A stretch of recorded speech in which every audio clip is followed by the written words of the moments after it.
कभी कभी दुनिया की सबसे बड़ी आवाजें सबसे छोटे कमरों से जन्म लेती हैं। My name is Billy and I am going to play a एक शर्मीली लड़की, एक छोटा सा बेडरूम, एक साधारण माइक्रोफोन और एक सपना। न कोई बड़ा स्टूडियो, न कोई ग्लैमरस शुरुआत, बस पैशन और ऑथेंटिसिटी। और फिर एक दिन उसी कमरे से निकली आवाज पूरी दुनिया की धड़कन बन गई। ये कहानी है बिली आइलिश की, जिसने साबित किया कि अगर आप खुद बने रहें तो हिस्ट्री खुद आपका नाम लिखती है। 18 दिसंबर 2001 लॉस एंजलिस कैलिफोर्निया के हाईलैंड पार्क इलाके में एक बच्ची का जन्म हुआ, बिली आइलिश पायरेट बेड ओ'कॉनेल। हाँ, ये उसका पूरा असली नाम है। ये कोई साधारण हॉलीवुड परिवार नहीं था, न कोई मैंशन, न कोई लग्जरी लाइफस्टाइल। ये एक 2 बेडरूम का छोटा सा घर था जहां एक अनकन्वेंशनल परिवार रहता था। बिली के माता पिता मैगी बेड और पैट्रिक ओ'कॉनेल दोनों स्ट्रगलिंग आर्टिस्ट्स थे। मैगी एक एक्ट्रेस और टीचर थीं, पैट्रिक एक एक्टर थे जो कंस्ट्रक्शन जॉब्स करते थे बिल्स पे करने के लिए। पैसे हमेशा टाइट थे, लेकिन जो चीज़ इस परिवार के पास अबंडेंस में थी वो थी क्रिएटिविटी, म्यूजिक और फ्रीडम। बिली और उसके बड़े भाई फिनियस, पूरा नाम फिनियस बेड ओ'कॉनेल, को ट्रेडिशनल स्कूल नहीं भेजा गया। उनकी मां मैगी ने उन्हें होम स्कूल किया। ये डिसीजन डेलिब्रेट था। मैगी और पैट्रिक चाहते थे कि उनके बच्चे अपनी क्रिएटिविटी एक्सप्लोर करें, अपने पैशंस फॉलो करें, रिजिड स्कूल सिस्टम की बाधाओं के बिना। हमें ट्रेडिशनल एजुकेशन सिस्टम में फिट नहीं किया गया। हमें ये फ्रीडम थी कि हम वो सीखें जो हमें इंटरेस्टिंग लगे। अगर मुझे मरीन बायोलॉजी फैसिनेटिंग लगती तो मैं महीनों उसी पर फोकस करती। अगर फिनियस म्यूजिक सीखना चाहता तो वो पूरे दिन गिटार बजाता, बिली ने बाद में कहा। इस अनकन्वेंशनल अपब्रिंगिंग ने बिली और फिनियस को एक अलग पर्सपेक्टिव दिया। वे नॉर्मल किड्स की तरह नहीं सोचते थे और ये यूनिकनेस बाद में उनकी बिगेस्ट एसेट बनने वाली थी। ओ'कॉनेल हाउसहोल्ड में म्यूजिक हमेशा मौजूद था। मैगी और पैट्रिक दोनों को म्यूजिक का शौक था। घर में हर तरह का म्यूजिक बजता था। The Beatles, green day, एवरिल लवीन, the Beatles, jazz, classical. Phineas ने 12 साल की उम्र में गाने लिखने शुरू कर दिए। उसने गिटार, पियानो और प्रोडक्शन सीखा, मोस्टली यूट्यूब ट्यूटोरियल्स और ट्रायल एंड एरर के थ्रू। बिली ने भी बचपन से गाना शुरू किया। 8 साल की उम्र में उसने Los Angeles children's chorus join किया। यहाँ उसने हार्मनी, वोकल टेक्निक और परफॉर्मेंस सीखा।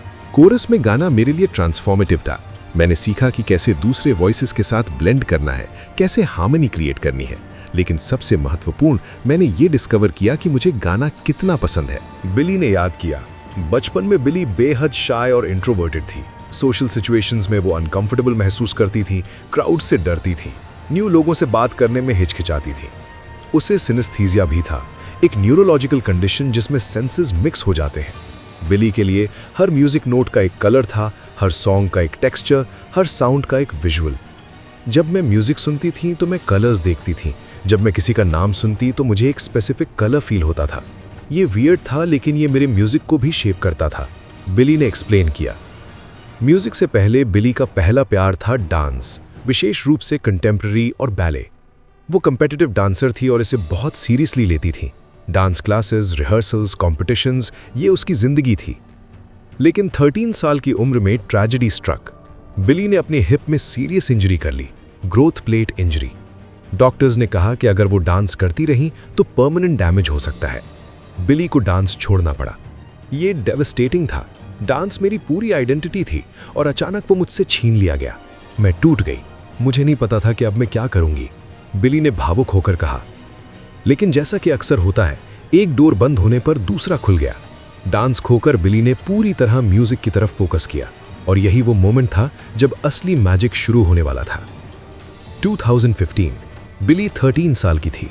उसका भाई फिनियस, तब 18, अपने बैंड के लिए गाने लिख रहा था और प्रोड्यूस कर रहा था अपने छोटे से बेडरूम में। फिनियस ने एक गाना लिखा, मूल रूप से अपने बैंड के लिए। गाने का नाम था ओशन आइज।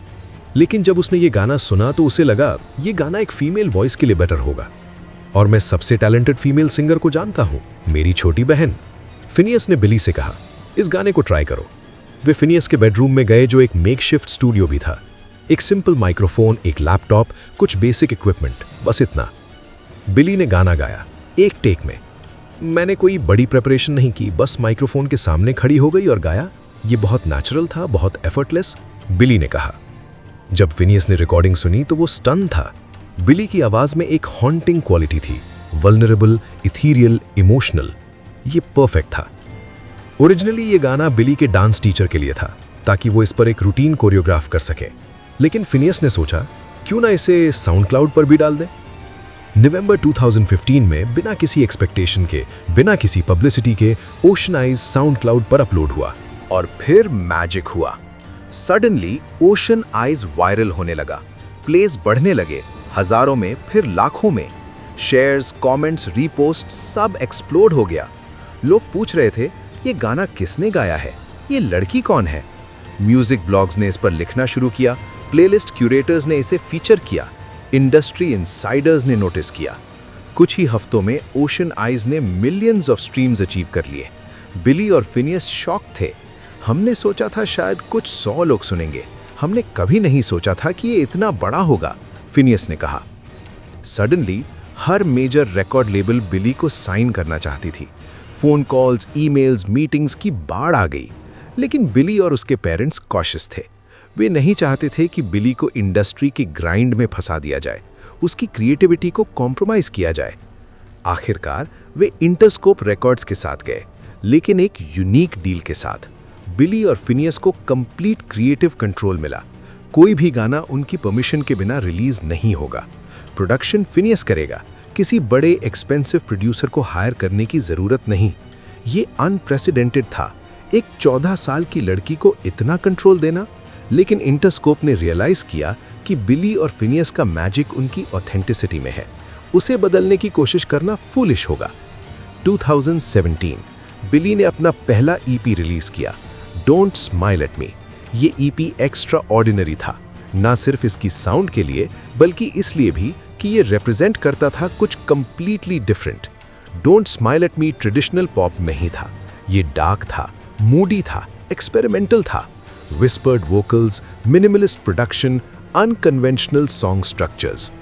गाने थे बेली एक मर्डर फैंटेसी के बारे में, लेकिन कैची बीट के साथ। I don't wanna be you anymore, self hatred और बॉडी इमेज के बारे में। माय बॉय, एक टॉक्सिक रिलेशनशिप के बारे में। Copy cat, authenticity versus fakeness के बारे में। ये टॉपिक्स थे जो मेन स्ट्रीम पॉप में रेयरली एड्रेस किए जाते थे, स्पेशली एक टीनेज गर्ल द्वारा। बिली ने अपनी विजुअल आइडेंटिटी भी केयरफुली क्राफ्ट की। बैगी क्लोथ्स, नियॉन हेयर, शुरू में ग्रे, फिर ब्लू ग्रीन, डार्क मेकअप। ये एक डेलिब्रेट चॉइस था, traditional female pop star image को रिजेक्ट करना।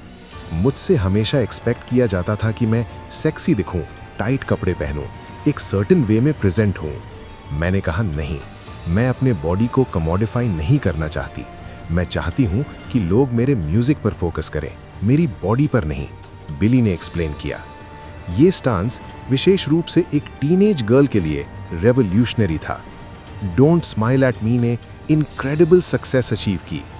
Billions of streams across platforms, US billboard 200 पर टॉप 15, मल्टीपल कंट्रीज में गोल्ड और platinum certifications, critical acclaim. Reviewers ने बिली को अ फ्रेश वॉइस कहा। 14-15 साल की उम्र में बिली आइलिश एक बोनाफाइड स्टार बन चुकी थी। 2017-2018 बाहर से बिली की जिंदगी परफेक्ट लग रही थी, लेकिन अंदर से वो स्ट्रगल कर रही थी। एक मोमेंट में बिली एक नॉर्मल टीनेजर थी, अगले मोमेंट में वो ग्लोबल सेलिब्रिटी थी। मैं अपने रूम से बाहर नहीं जा सकती थी बिना रिकॉग्नाइज हुए। पपरात्जी मेरे घर के बाहर वेट करते थे, स्ट्रेंजर्स मुझे जानते थे। ये टेरिफाइंग था, बिली ने कहा। फेम की इन्वेजन ने बिली पर भारी टोल लिया। वो पहले से ही इंट्रोवर्टेड थी, क्राउड से अनकंफर्टेबल थी, और अब वो एक स्पेक्टिकल बन गई थी। बिली ने बाद में रिवील किया कि वो सिवियर डिप्रेशन से गुजर रही थी। उसने सेल्फ हार्म भी किया। अपने गाने आई don't wanna be you any more में उसने अपनी सेल्फ हेट्रेड को ब्रूटली ऑनेस्टली एक्सप्रेस किया। If tier drops could be bottled, that B swimming pools filled by models. Told a tight dress is what makes you अ होर। If I love you was a promise, would you break it if you are honest? Tell the mirror what she knows she's heard before. I don't wanna be you anymore. ये lyrics एक 15 साल की लड़की ने लिखे।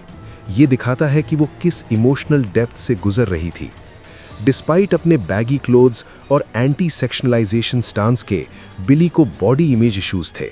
लोग सोचते थे कि क्योंकि मैं बैगी क्लोथ्स पहनती हूँ इसलिए मुझे अपने बॉडी से कोई प्रॉब्लम नहीं है।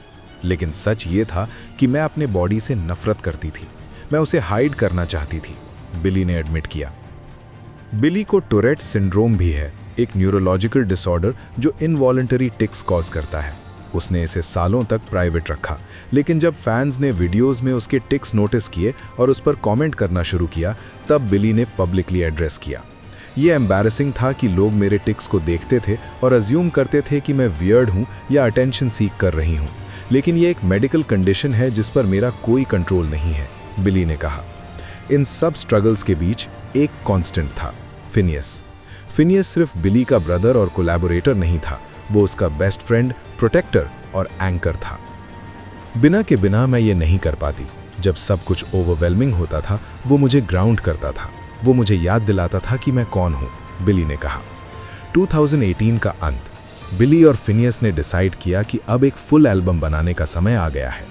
लेकिन ये कोई ऑर्डिनरी एल्बम नहीं होने वाला था। ये एक bold, experimental, genre defying project होने वाला था। अमेजिंगली पूरा एल्बम फिर से फिनियस के बेडरूम में रिकॉर्ड हुआ। वही छोटा सा रूम, वही बेसिक इक्विपमेंट। लोग नहीं समझते कि हमने सचमुच में एक बेडरूम में ये एल्बम बनाया। कोई फैंसी स्टूडियो नहीं, कोई एक्सपेंसिव गियर नहीं, बस हम दोनों, एक लैपटॉप और क्रिएटिविटी, फिनियस ने कहा। बिली और फिनियस लेट रात तक काम करते, experimenting, trying new sounds, pushing boundaries. हमारे पास कोई रूल्स नहीं थे। अगर हमें लगता कि कुछ कूल साउंड करेगा तो हम ट्राई करते, चाहे वो नॉर्मल हो या नहीं, बिली ने कहा। एल्बम में साउंड्स थे जो कभी मेन स्ट्रीम पॉप में यूज नहीं हुए थे। बिली के इनविजिलाइन यानी टीथ अलाइनर्स को निकालने की साउंड, पेपर टेयरिंग, बिली के footsteps, ambient noises, whispers, breathing, हर साउंड डेलिबरेटली चूज की गई थी एक एटमॉस्फेयर क्रिएट करने के लिए। एल्बम के थीम्स डार्क और मैच्योर थे, depression, suicidal thoughts, nightmares, isolation, लेकिन साथ ही सार्केज्म, ह्यूमर और एक यूनिक पर्सपेक्टिव भी था। बैड गाय, जो एल्बम का बिगेस्ट हिट बना, एक प्लेफुल येट डार्क सॉन्ग था जो ट्रेडिशनल जेंडर रोल्स और पॉप म्यूजिक के क्लीशेज को मॉक करता था। मार्च 29, 2019 रिलीज डे, जब when we all fall asleep where do we go release हुआ, तो ये एक कल्चरल फिनोमिनन बन गया। एल्बम ने बिलबोर्ड 200 पर नंबर 1 पर डेब्यू किया। हर सिंगल ट्रैक बिलबोर्ड हॉट 100 पर चार्ट किया, billions of streams world wide, 14 countries में नंबर 1। क्रिटिक्स ने इसे ग्राउंड ब्रेकिंग, इनोवेटिव और अ मास्टरपीस कहा। बैड गाय सिर्फ एक सॉन्ग नहीं बन गया, ये एक कल्चरल मोमेंट बन गया। टिकटॉक पर बैड गाय वायरल हो गया, लाखों वीडियोस बनी, dance challenges, lip sings, memes, music video, जो भी अनकन्वेंशनल और विजुअली स्ट्राइकिंग था, ने यूट्यूब पर बिलियन प्लस व्यूज अचीव किए। अगस्त 2019 में बैड गाय ने वो कर दिखाया जो ऑलमोस्ट इम्पॉसिबल लग रहा था। इसने लिल नाज एक्स के ओल्ड टाउन रोड को बिलबोर्ड हॉट 100 के नंबर 1 स्पॉट से हटा दिया। ओल्ड टाउन रोड ने 19 कंसेक्यूटिव वीक्स तक नंबर 1 होल्ड किया था, एक रिकॉर्ड। बिली ने उस रेन को एंड किया, और वो भी सिर्फ 17 साल की उम्र में। बैड गाय के नंबर 1 होने के साथ बिली बनी सबसे यंग फीमेल आर्टिस्ट जिसने बिलबोर्ड हॉट 100 पर नंबर 1 हिट अचीव किया as a lead artist since Tiffany in 1987। 2019-2020 when we all fall asleep world tour, बिली का पहला अरीना टूर। हर शो सोल्ड आउट था मिनट्स में। डिमांड इतनी थी कि एक्स्ट्रा डेट्स ऐड करने पड़े। बिली अरीनाज में परफॉर्म कर रही थी, थाउजेंड्स ऑफ फैंस के सामने। लेकिन स्टेज पर जाना बिली के लिए इजी नहीं था। उसे सिवियर परफॉर्मेंस एंजाइटी थी। स्टेज पर जाने से पहले मुझे पैनिक अटैक्स आते थे। मेरा दिल इतना तेज धड़कता था कि मुझे लगता था मैं कोलैप्स कर जाऊंगी। लेकिन फिर मैं स्टेज पर जाती, फैंस को देखती और कुछ मैजिकल होता, बिली ने कहा। बिली के फैंस के साथ उसका कनेक्शन यूनिक था। शोज के बीच वो बोलती थी मेंटल हेल्थ के बारे में, सेल्फ लव के बारे में, स्ट्रगल्स के बारे में। बिली ने मुझे ये फील कराया कि मैं अकेली नहीं हूँ। उसने मेरी जिंदगी बचाई। काउंटलेस फैंस ने ये कहा। बिली के कॉन्सर्ट्स थेरेपी सेशंस की तरह फील होते थे, एक सेफ स्पेस जहां लोग वल्नरेबल हो सकते थे, एक्सेप्टेड फील कर सकते थे। 26 जनवरी 2020, 62nd annual Grammy awards, staple centre, Los Angeles. ये रात म्यूजिक हिस्ट्री में फॉरएवर एच होने वाली थी। बिली को 6 ग्रैमी नॉमिनेशंस मिले थे, इंक्लूडिंग सभी big 4 categories: album of the year, record of the year, song of the year, best new artist. 18 साल की उम्र में ये खुद में एक्स्ट्रा ऑर्डिनरी था। और फिर एक एक करके announcements I. Best new artist Billie Eilish, record of the year bad guy Billie Eilish, song of the year bad guy Billie Eilish and Phineas ओकॉनल, album of the year when we all fall asleep where do we go Billie Eilish. बिली ने चारों big 4 categories SVEEP कर दी। यह सिर्फ दूसरी बार हुआ था Grammy history में। पहली बार क्रिस्टोफर क्रॉस ने 1981 में किया था। बिली सबसे यंगेस्ट आर्टिस्ट बनी जिन्होंने ये अचीव किया। स्टेज पर बिली ओवरवेल्म्ड थी। टीयर्स में उसने कहा, मुझे लगता है कि अरियाना डिजर्व करती थी एल्बम ऑफ द ईयर के लिए। थैंक यू नेक्स्ट एक इनक्रेडिबल एल्बम है। ये ह्यूमिलिटी, ये जेन्युइननेस, ये बिली था। फेम ने उसे नहीं बदला था। बिली ने हर एक्सेप्टेंस स्पीच में फिनियस को क्रेडिट किया और फिनियस को भी अवार्ड्स मिले। Producer of the year non classical including, 2 siblings, 1 bedroom और अब ग्रैमी हिस्ट्री। कोविड-19 पैंडेमिक ने दुनिया को लॉक कर दिया। टूर्स कैंसिल हो गए, आइसोलेशन बढ़ गई। बिली के लिए ये एक स्ट्रेंज टाइम था। एक तरफ वो ग्रेटफुल थी कि वो अपने फैमिली के साथ सेफ थीं, दूसरी तरफ आइसोलेशन ने पुराने मेंटल हेल्थ इश्यूज को सरफेस पर ला दिया। जनवरी 2020 में ग्रैमीज से पहले बिली ने एक पावरफुल सिंगल रिलीज किया था, एवरीथिंग आई वांटेड। ये गाना सुसाइडल थॉट्स और फेम की एम्प्टीनेस के बारे में था, बट ये फिनियस के साथ बिली के बॉन्ड के बारे में भी था। कैसे वो हमेशा उसके लिए वहां रहता है। If I knew it all then would I do it again, would I do it again. If they knew what they said would go straight to my head, what would they say instead? ये गाना ने भी Grammy जीता, record of the year 2021। जुलाई 2021 में बिली ने अपना दूसरा studio album release किया, हैप्पियर देन एवर। ये एल्बम एक डिपार्चर था पहले एल्बम से, म्यूजिकली मोर मैच्योर, लिरिकली मोर इंट्रोस्पेक्टिव। एल्बम एक्सप्लोर करता था फेम की toxicity, abusive relationships, growing up in the public I, finding अपनी आइडेंटिटी। एल्बम का टाइटल ट्रैक एक मास्टरपीस था। ये 2 पार्ट्स में था। पहला सॉफ्ट अकूस्टिक वल्नरेबल, दूसरा लाउड एंग्री कथार्टिक। ये गाना एक टॉक्सिक रिलेशनशिप के बारे में था और दूसरे पार्ट में बिली का एंगर एक्सप्लोड करता था। ये बिली के एवोल्यूशन को परफेक्टली कैप्चर करता था। वो अब वो शाय क्वाइट गर्ल नहीं थी, वो अपनी आवाज उठा रही थी। हैप्पियर देन एवर ने भी मैसिव सक्सेस अचीव की। बिलबोर्ड 200 पर नंबर 1, 19 कंट्रीज में नंबर 1, क्रिटिकल अक्लेम। बिली ने प्रूव कर दिया कि वो 1 हिट वंडर नहीं थी, वो एक कंसिस्टेंट इवॉल्विंग आर्टिस्ट थी। 2020 बिली को एक ऑफर मिला जो किसी भी म्यूजिशियन के लिए ड्रीम होता है, एक जेम्स बॉन्ड थीम सॉन्ग लिखने और गाने का। 18 इयर्स की उम्र में बिली बनी सबसे यंगेस्ट आर्टिस्ट जिन्होंने बॉन्ड थीम गाया। ये आइकॉनिक था। बॉन्ड थीम्स शर्ली बेसी, पॉल मकार्टनी, अडेल, सैम स्मिथ, ये एक लेजेंडरी लिस्ट थी और अब बिली उसका पार्ट थी। बिली और फिनियस ने एक हॉन्टिंग ऑर्केस्ट्रल बैलेट क्रिएट किया। क्लासिक बॉन्ड थीम्स की ग्रैंडर थी, लेकिन बिली की सिग्नेचर इंटिमेसी भी। सॉन्ग ने गोल्डन ग्लोब नॉमिनेशन रिसीव किया, ग्रैमी अवार्ड जीता, best song written for visual media, academy award यानी ऑस्कर जीता, बेस्ट ओरिजिनल सॉन्ग। 2022 में 20 साल की उम्र में बिली ऑस्कर विनर बन गई। 2021-2022 बिली ने अपनी लुक में ड्रामेटिक चेंजेस किए। जून 2021 में बिली ने अपने सिग्नेचर ग्रीन ब्लैक हेयर को छोड़कर ब्लॉन्ड कर लिया। इंस्टाग्राम पोस्ट ने इंटरनेट तोड़ दिया। ये फास्टेस्ट पोस्ट था जो 1 मिलियन लाइक्स तक पहुंचा। ये सिर्फ हेयर कलर चेंज नहीं था, ये एक स्टेटमेंट था। बिली इवॉल्व कर रही थी, चेंज कर रही थी। मई 2021 में बिली ब्रिटिश वोग के कवर पर दिखी, विंटेज ग्लैमरस आउटफिट्स में, कॉर्सेट्स, लॉन्जरे इंस्पायर्ड पीसेस। ये उनकी यूजुअल बैगी क्लोथ्स एस्थेटिक से कंप्लीटली डिफरेंट था और इंटरनेट डिवाइडेड हो गया। कुछ लोगों ने कहा ये एम्पावरिंग है, वो अपने टर्म्स पर अपने बॉडी को शोकेस कर रही हैं।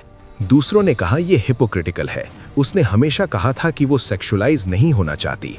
बिली ने रिस्पॉन्ड किया, suddenly you are a hypocrite if you want to show your skin and you are easy and you are a slot and you are a होर। If I feel comfortable I can do whatever I want.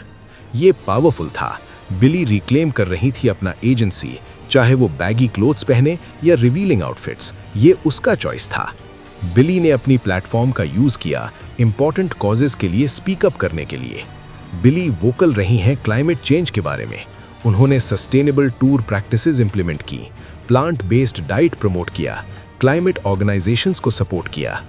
Despite अपने own body image struggles के, बिली ने body positivity को advocate किया। उन्होंने fans से कहा, आपके बॉडी के बारे में दूसरों की ओपिनियंस मायने नहीं रखती, सिर्फ आपकी ओपिनियन मायने रखती है। 2022 में जब यूएस सुप्रीम कोर्ट ने रो वी वेड को ओवरटर्न किया, बिली ने ग्लास्टनबरी फेस्टिवल में स्टेज से अपना एंगर एक्सप्रेस किया। Today is a really dark day for women in the US. I'm just going to say that because I can't bear to think about it any longer. Billie consistently अपने mental health struggles के बारे में open रही हैं। Depression, anxiety, self harm, suicidal thoughts. इस openness ने countless young people को help की। उन्होंने महसूस किया कि वो अकेले नहीं है, कि हेल्प मांगना ओके है। मई 2024, बिली ने अपना तीसरा स्टूडियो एल्बम रिलीज किया, hit me hard and soft.